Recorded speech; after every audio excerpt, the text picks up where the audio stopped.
तो यार बात करते हैं किसकी। हम बात करने वाले हैं आज वैद्युत धारा का चुंबकीय प्रभाव वाले जो चैप्टर अपना चल रहा है उसके अंदर अपन बात करेंगे इसके बायो सावर्त के नियम के अनुप्रयोग की। यार उसको पढ़ने से पहले अपन क्या करते हैं, एक बार जो लास्ट लेक्चर था उसको रिवाइज कर लेते हैं। क्या पढ़ा था लास्ट लेक्चर के अंदर अपन ने, क्योंकि आपको अब शॉर्ट नोट्स बनाने होंगे। क्या बनाने होंगे यार? Short notes.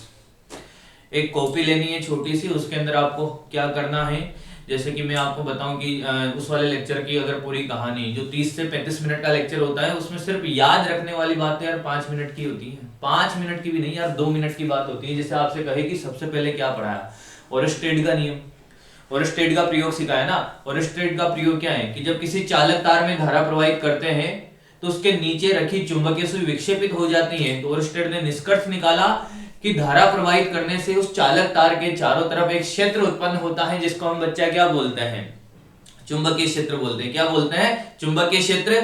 और इस प्रभाव को बोलते हैं विद्युत धारा का चुंबकीय प्रभाव। क्लियर है क्या? फिर आपको सिखाया यार क्या, बायो सावर्त का नियम। बायो सावर्त का नियम आपको क्या याद रखना है, देखो ओरस्टेड का नियम याद हो गया, बायो सावर्त के नियम का सिर्फ ये फॉर्मूला याद रखना है क्या, mu naught I D L sine theta upon 4 pi R square. एक तो ये फॉर्मूला आपको शॉर्ट नोट्स के अंदर कॉपी करना है। दूसरा फॉर्मूला आपको रखना है क्या, mu naught I D L cross R upon 4 pi R cube. बच्चा दोनों फॉर्मूले की इंपॉर्टेंस क्या है कि यार सेकंड वाला फॉर्मूला आपको डायरेक्शन के बारे में बताएगा और पहला फॉर्मूला आपको मैग्नीट्यूड निकलवाएगा। क्या कहानी क्लियर हो रही है? अब आपसे कहे कि ये जो सेकंड फॉर्मूला है ये तो डायरेक्ट आपसे 1 मार्क्स पूछा जा सकता है कि बायो सावर्त के नियम का सदिश रूप लिखो। ऊपर वाला जो फॉर्मूला है वो फॉर्मूला आपसे पूछा जा सकता है कि बायो सावर्त का नियम लिखो। तो फॉर्मूला याद है तो नियम को लिखने में क्या दिक्कत है? बायो सावर्त के नियम के अनुसार देख, मेरे से कोई कहे कि इस फॉर्मूले को लैंग्वेज में लिख के बताओ, तो कैसे लिखोगे? बायो सावर्त के नियम के अनुसार जो चुंबकीय क्षेत्र होता है किसी बिंदु P पर धारावाही चालक तार के कारण वो धारा के परिमाण के समानुपाती होता है। दूसरा पॉइंट लिखोगे कि अल्पांश लंबाई के समानुपाती होता है, कोज्या के समानुपाती होता है तथा दूरी के वर्ग के व्युत्क्रमानुपाती होता है। सबको मिला के लिखा, फॉर्मूला आ गया, खत्म। क्या कहानी समझ में आई?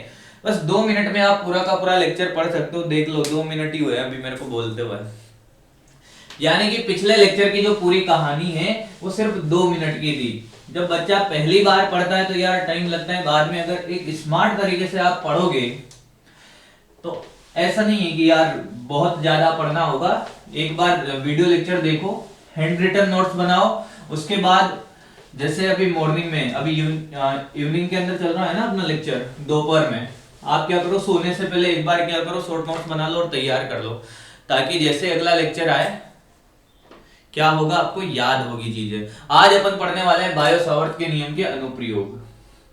तो पहला अनुप्रयोग है भाई, सीमित लंबाई के, लिखो पहला अनुप्रयोग लिखें, अनुप्रयोग 1, सीमित लंबाई के धारावाही तार के कारण, धारावाही तार के कारण चुंबकीय क्षेत्र, चुंबकीय क्षेत्र। क्लियर? हेडिंग डाल ली क्या? आ जाओ।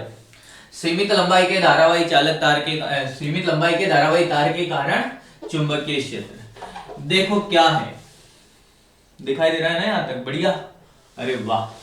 अब क्या करें, हमने क्या किया, एक सीमित लंबाई का तार लिया। देखो ऐसे सीमित लंबाई मतलब ये ए सिरा ले लो और ये बी सिरा, ए बी लंबाई का एक तार ले लिया और आपसे कहा है, लाइन सीधी बन रही है, हाँ, आपसे कहा है इसमें धारा कितनी आई, यहां से डी दूरी पर, कितनी दूरी पर बच्चा, डी दूरी पर क्या निकालना है, चुंबकीय क्षेत्र निकालना है। अरे वाह, डी दूरी पर क्या निकालना है, चुंबकीय क्षेत्र। क्या करोगे, हमें बायो सावर्त ने क्या सिखाया, हमने बायो सावर्त को नहीं सिखाया, बायो सावर्त ने हमें क्या सिखाया कि एक छोटा सा डीएल लंबाई का अल्पांश लो। अगर आपको मेरी एप्लीकेशन, मेरे नियम का यूज करना है तो एक छोटा सा अल्पांश लो। तो हमने क्या किया, इस वाले बिंदु को मूल बिंदु मान लो, मतलब यहां से दूरियां नापेंगे, यहां से y दूरी पर जाकर, कितनी दूरी पर, y दूरी पर हमने dy मोटाई का, dy लंबाई का एक छोटा सा अल्पांश लिया।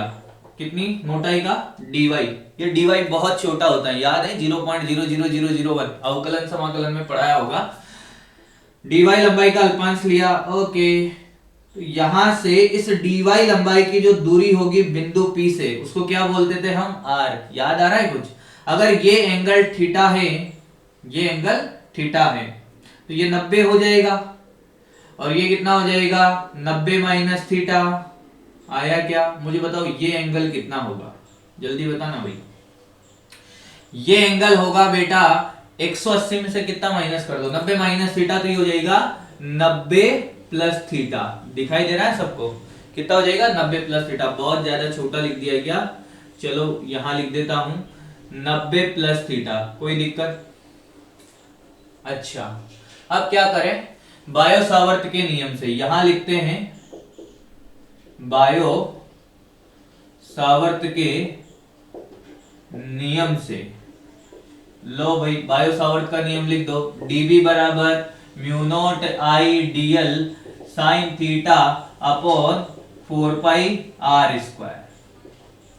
ढूंढो, अब वैल्यू ढूंढो, dl क्या है, थीटा क्या है, r क्या है ना यार?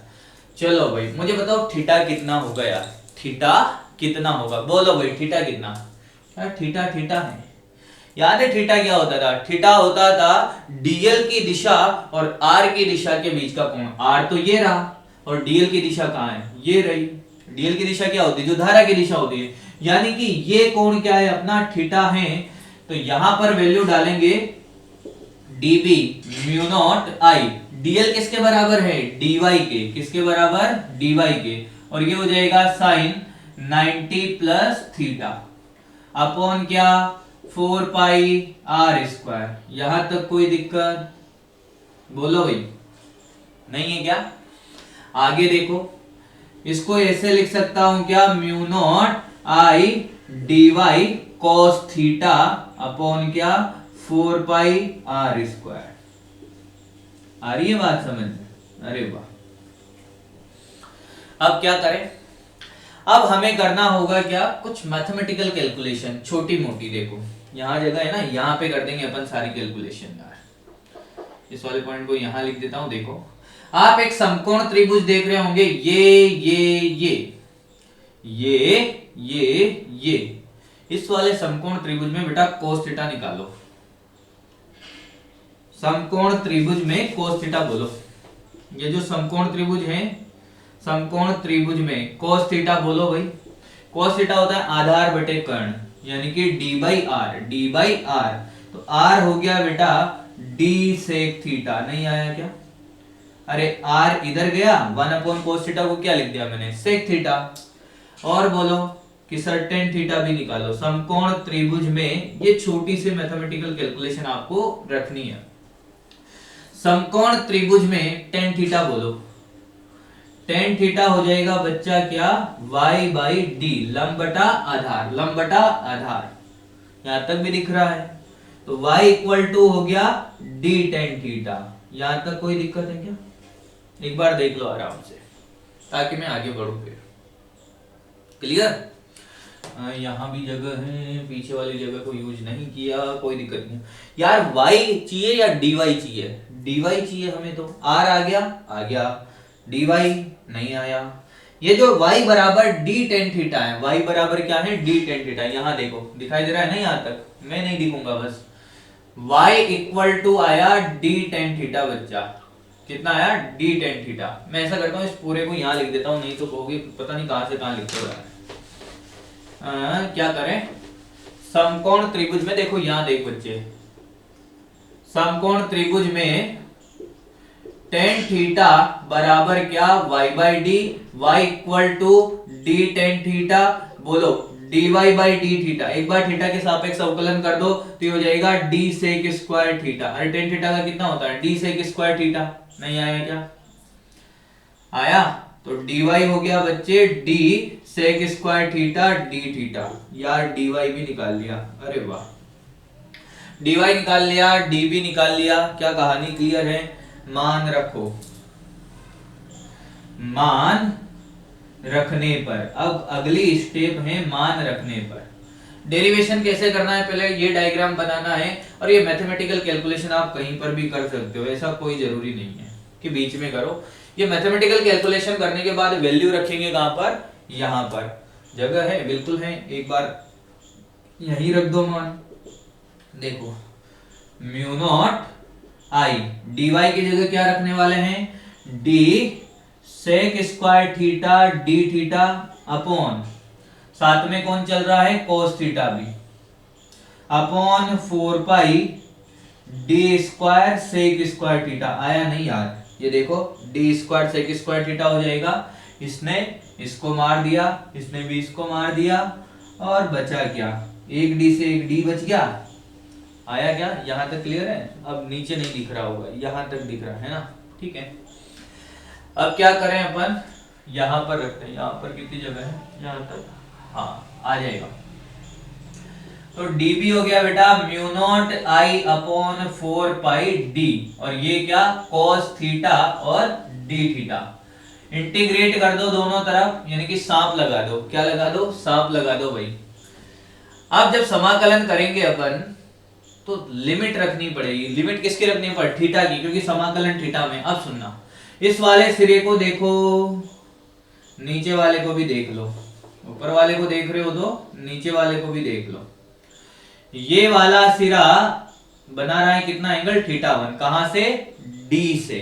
नीचे वाला सिरा कितना एंगल बना रहा है, थीटा 2, कहां से, डी से। पर जब हमने ध्यान से देखा किसको, थीटा 1 और थीटा 2 को, तो हमने पाया कि एक क्लॉकवाइज है और एक एंटी क्लॉकवाइज है। ये वाली अपनी रेफरेंस लाइन है जहां से कोण नापेंगे। तो हम ऐसे नीचे चलेंगे तो थीटा 2, ऊपर चलेंगे तो थीटा 1। तो हमने कहा कि हम यहां से चलना स्टार्ट करते हैं, तो इसको हमने उल्टा मान लिया, तो इसको नेगेटिव ले लो। अरे ये एक को क्लॉकवाइज को पॉजिटिव ले लो, इसको क्या ले लो, नेगेटिव। तो माइनस थीटा 2 से थीटा 1, देखो माइनस थीटा 2 से यहां जाओगे, फिर यहां से थीटा 1 जाओगे, पूरी लंबाई क्या हो गई, कवर हो गई। तो माइनस थीटा 2 से थीटा 1, डीबी का समाकलन बी हो गया mu naught I upon 4 pi D, cos theta का साइन थीटा, और आप लिमिट रखोगे माइनस थीटा 2 से थीटा 1, तो बी आ गया mu naught I upon 4 pi d sine theta 1, और माइनस क्या, बीच में upper limit minus lower limit, पर माइनस थीटा 2 है तो माइनस माइनस क्या हो जाएगा, प्लस। लिख दूं क्या, प्लस साइन थीटा 2 हो गया। अरे वाह क्या बात है, ये आ गया अपना इंपॉर्टेंट फॉर्मूला यार। देखो कोई डाउट हो तो एक बार डेरिवेशन को आराम से देख लो। नहीं क्या डाउट, नहीं है, अरे वाह, कॉपी कर लो फटाफट। ये बेटा बोर्ड के अंदर अगर पूछा गया तो 3 to 4 मार्क्स। बायो सावर्ट की एप्लीकेशन में 3 to 4 मार्क्स का क्वेश्चन है। दो तरह से क्वेश्चन पूछेगा, एक अनंत लंबाई के तार के कारण और एक सीमित लंबाई के तार के कारण। डेरिवेशन तो ऐसे ही करना है यार, डेरिवेशन तो ऐसे ही करना है। अनंत लंबाई का तो बस केस बना देंगे। अगर अनंत लंबाई का पूछा तो यहां तक तो सेम होगा, फिर अगला वाला जो केस बताऊंगा उसमें अनंत लंबाई का एक फॉर्मूला निकल जाएगा। तो आपको ये डेरिवेशन तो याद करना ही पड़ेगा। अभी कर लो पेन से, उसके बाद एक बार देख के और एक बार बिना देखे, जीवन में कभी नहीं भूलोगे। और डाउट हो तो आप पूछ सकते हो मेरे को। मिटा, देखो मिटाता हूं।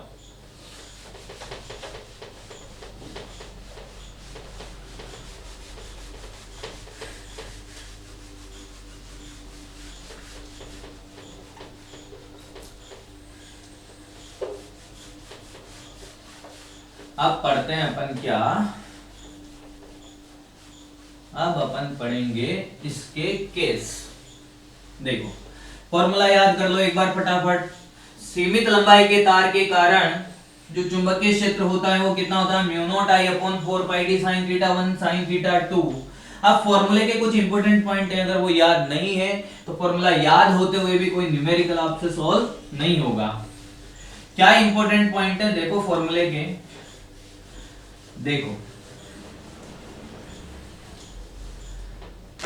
चुंबकीय क्षेत्र का फॉर्मूला निकल के आया अपने mu naught I upon 4 pi d sine theta 1 plus sine theta 2। अरे वाह, मुझे एक बात बताओ डी क्या है? डी दूरी है कहां से? तार की लंबाई के लंबवत दूरी है। कौन सी दूरी है? तार की लंबाई के लंबवत। तो डी के बारे में लिखो, तार की लंबाई के लंबवत दूरी, लंबवत दूरी लिखते चलो साथ साथ, बच्चों को याद ही नहीं होता डी क्या है। थीटा 1 एंड थीटा 2 कहां से नापे गए हैं? डी से नापे गए हैं। कौन सी दिशा में? विपरीत दिशा में। एक क्लॉकवाइज है तो एक एंटी क्लॉकवाइज है। ये ध्यान देने वाली बात है यार, विपरीत दिशा में, क्योंकि हमेशा विपरीत दिशा में थीटा होगा ऐसा कोई जरूरी नहीं है। तो फिर क्या करें? अगर दोनों समान दिशा में हो तो एक को ऋणात्मक लेना पड़ेगा।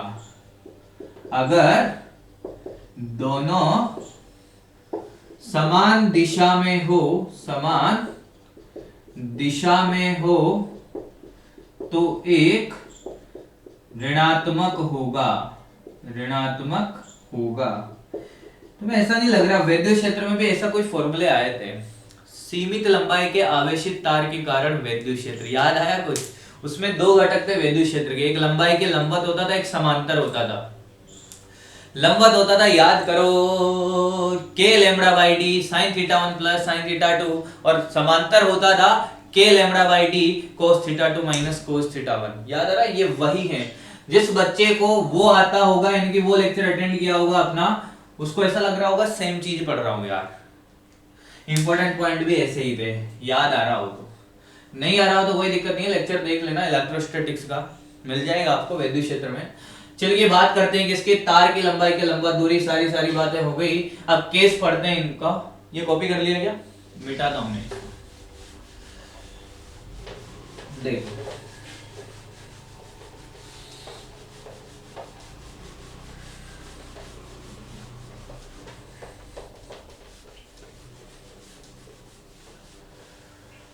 देखो भाई, देखो केस नंबर 1, अनंत लंबाई के तार के कारण चुंबकीय क्षेत्र। केस 1 है अनंत लंबाई का तार।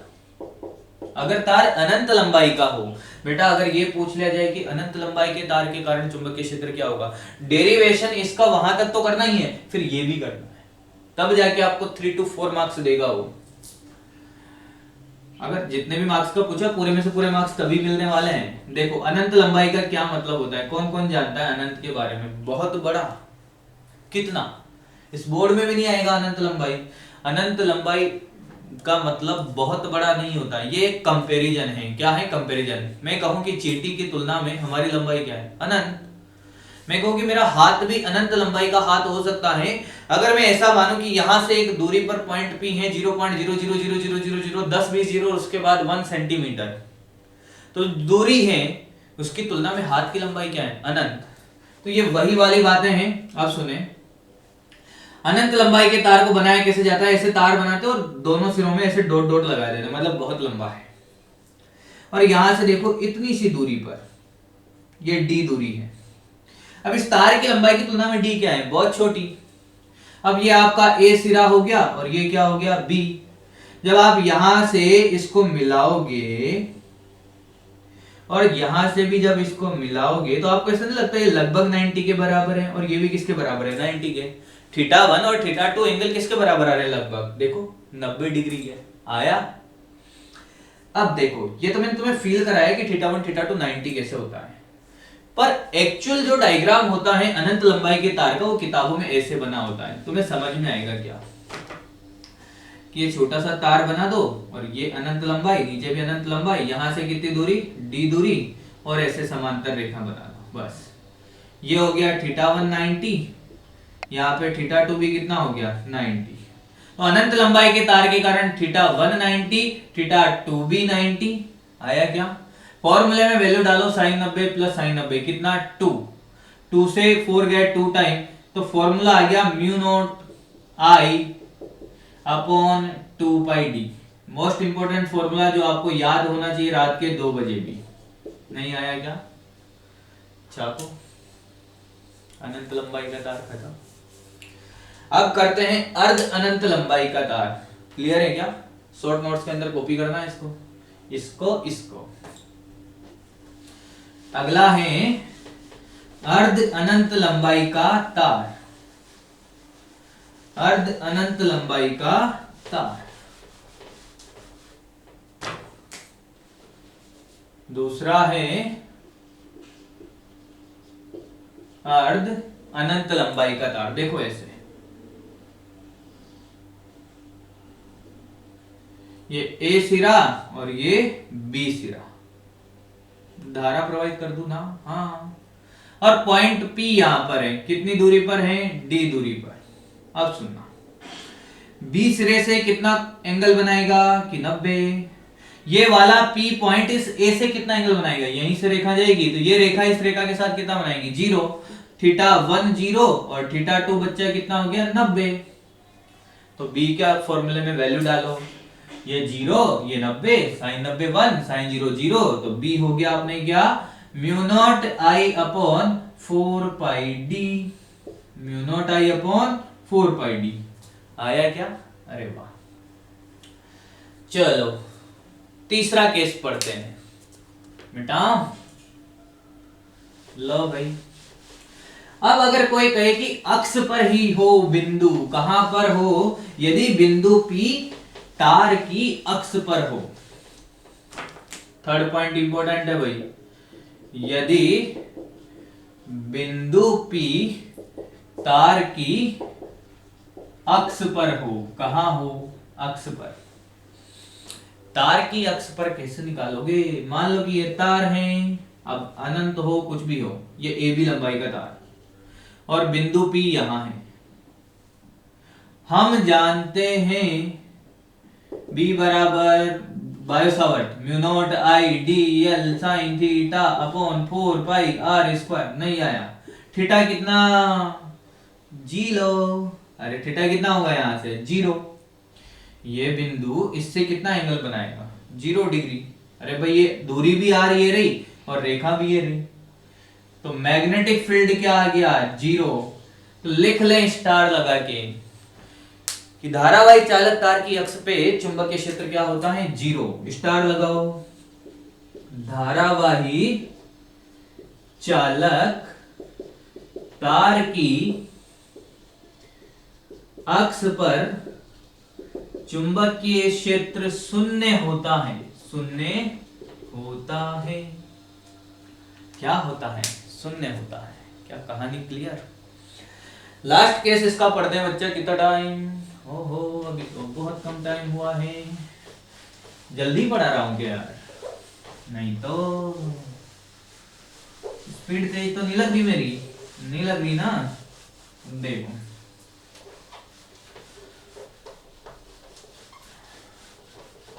देखो देखो यार, ये हो गए अपने 3 केस। फोर्थ केस है, यदि बिंदु P एक सिरे से ऊपर हो।